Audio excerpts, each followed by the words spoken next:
Mythbusters of I can't work out because. So I can't work out because I am too embarrassed.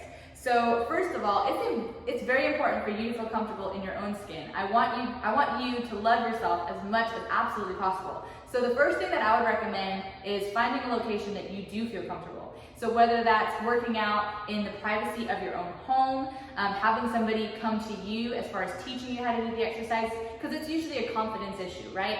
So figure out where is that confidence being lost and where can you regain that confidence? How can you regain that confidence?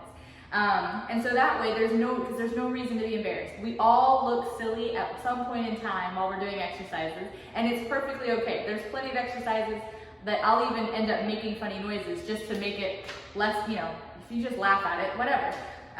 So that would be my recommendation. And then obviously let's dress in something that makes you feel confident. So I've had ladies that when they work out and they feel embarrassed, they just want to wear baggy clothes. And if that helps you, then wear the baggy clothes.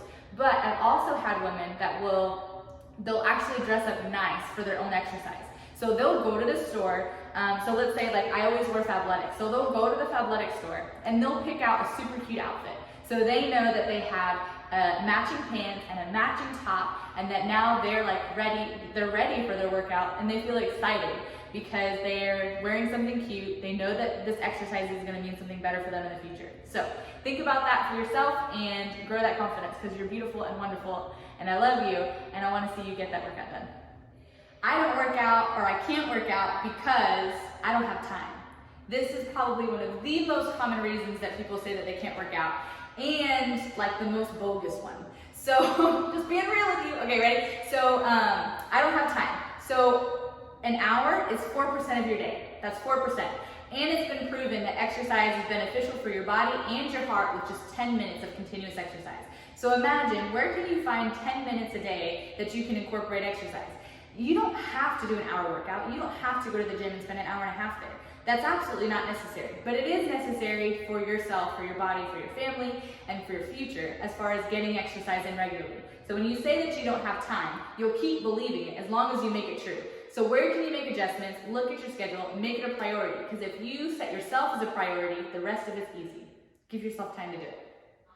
So I can't work out because I have really bad arthritis. So arthritis is just rust to the joints. So let's take a joint, and inside of it you have what's called synovial fluid.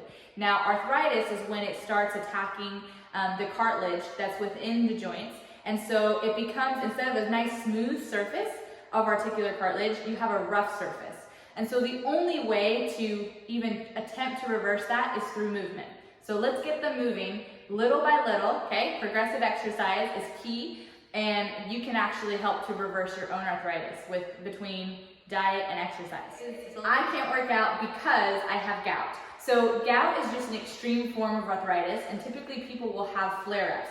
Now, if you're in the middle of a flare-up, then exercise is probably not going to be the best thing. But using exercise as one of the forms of lengthening the amount of time between flare-ups is key. So if you look at gout, so gout is just a buildup of uric acid. So uric acid comes from your kidneys. So the first thing that I would recommend is making sure that you're drinking enough water. I would also perhaps examine if you're on other medications, because gout also commonly comes with diabetes. So maybe there's something in your diet that could be changing for the diabetes, first of all, because you can make a difference there, so start there. But perhaps if you're on a line of medications, are some of those medications being metabolized through your kidneys? Because that's going to slow down the metabolism for what builds up into gout as well. Another thing to pay attention to is your diet. So perhaps drinking too much alcohol could be part of it. It can also happen with different foods and meats especially. So if you have gout, we do want to be still doing exercise in between flare-ups and making sure that you're performing exercises just the same way as you would arthritis. So you start slow and then you gradually build up. And then that way you're pulling in new synovial fluid into those joints. So synovial fluid is just, if you have, let's say that this is a joint, okay? You have a joint that inside has synovial fluid. Synovial fluid is predominantly water, but when you have a gout flare-up, that synovial fluid is not clear. Let's just look at it that way. I think in my head, I picture gout as green. I don't know why, But let's say that what should be a beautiful, clear fluid within your joint is just covered in green. I think green just kind of looks, I don't know, it looks dirty, it looks gross, it looks inflamed, it looks angry. So we're gonna say that it's green. And so just putting an image to it, what can we do in the body to help metabolize that fluid to be more clear? And so drinking more water, getting it moving. When it comes to your lymphatic system, okay, which is the clear fluids of your body, they don't have a pump. So think of your heart. Your heart is the pump for your circulatory system, for your blood. And so you have a heart that pumps and pushes blood through your body. You don't have a pump for your lymphatic fluid. It's actually moves through the body by muscle contraction. So the only way to actually create new fluid in your joints is through muscle contraction, so then that way it pushes through and pulls in new fluid. So there's a lot of information there and a lot of things that you can possibly do to help improve your gout, but exercise is definitely one of them. And today I can't work out because I have fibromyalgia. So fibromyalgia is a true disease, and it does make it hard. You become fatigued, things hurt. However, if you don't use it, you lose it. So let's just let that simmer in your mind a little bit. If you don't use it, you lose it. And so you might as well use it to whatever degree you can. And you just take it day by day, little by little, step by step. I can't work out because I'm too tired. So this is a reality of the way that it goes, and this is exactly why I love to keep my shoes by the front door. It also helps that I have a dog that if I don't walk her in the mornings, she will come to me and start whining and crying, and it's so stinking adorable. And when I pick up my shoes, she starts getting all excited because she knows what it means. So I can't work out because I'm too tired. Perhaps you need to find something that just at least gets you started. Once you have one foot out the door, the rest of it's easy. Once you show up at the gym, the rest of it's easy. Once you actually set time aside and you have a place to begin, the rest of it's easy. Or the rest of it just falls into place. So take a look at your schedule, take a look at where can you make adjustments so that you don't feel tired for your programs. So I can't work out because I hate sweating. So quite honestly, I feel like you're setting yourself up for failure. That's a little bit of a lose-lose if you hate sweating and you want to work out. But think of it this way perhaps. So sweating is actually a form of detoxing your body. If you're not sweating, there could be something wrong, or perhaps you're not working out hard enough.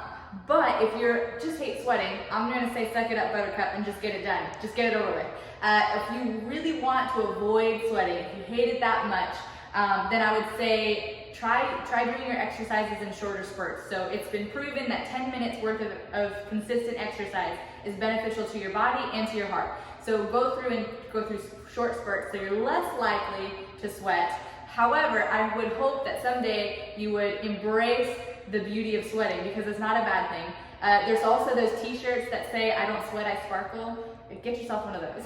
I don't work out because it's hard on my joints. So this is a pretty, it's reasonable, right? So people say, man, but exercise is so hard on my joints. So first of all, I would question, what exercises are you doing? And perhaps those need to be addressed first. Maybe you're doing exercises that are too challenging for your body at this point in time. And so we need to start with more simpler exercises and then slowly progress from there.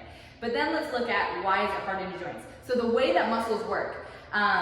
So you have a muscle belly that turns into tendon, that turns into bone. So I know a lot of people think of, because it's referred to as attachments, but the tendon doesn't actually attach to the bone, it actually turns into the bone.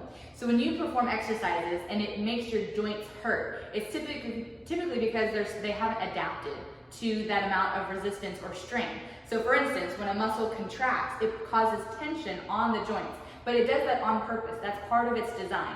And that's what actually helps with bone density as well. So muscle contraction counters and comes back to denser bones and more strong bones. So let's see what we can do as far as making adjustments, so then that way that no longer has to be an excuse for you.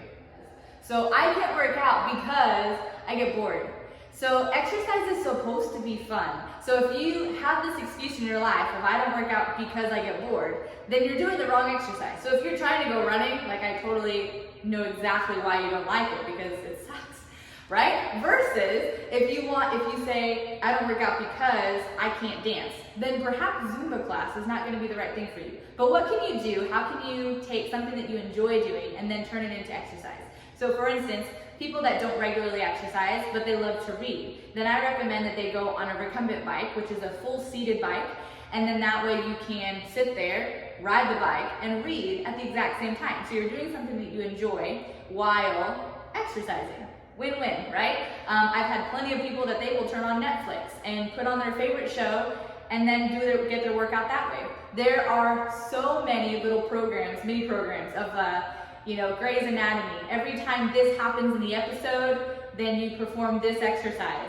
Or there's plenty out there, just Google it, okay? I don't have them uploaded, but you can Google it and they exist, they're there. Every time something happens in a movie or show, bam, there's an exercise that you do. If that's what motivates you, then go for it. Or perhaps it's just finding an exercise that feels good and makes you feel strong, right? So I have some ladies that love to lift weights because of how it makes them feel. It makes them feel capable, it makes them feel strong, and so that's what they want to do. So perhaps that's where you need to start. But pay attention to the exercise that you're performing, what interests you, why, look back perhaps at your why, because then that will help you too, right? So let's say a part of your why is being able to do a 5K. If your goal is to do a 5K, then you're going to want to incorporate walking and running because that's part of your goal. End goal is 5K, okay, that's where you can be motivated and not get bored with what you're trying to achieve. So I can't work out because I'm not motivated. So I'm going to say that let's backtrack a little bit. Perhaps maybe you're trying to jump into the exercise portion because maybe you feel that you need to or that you should, rather than actually having that internal desire of why you want to exercise.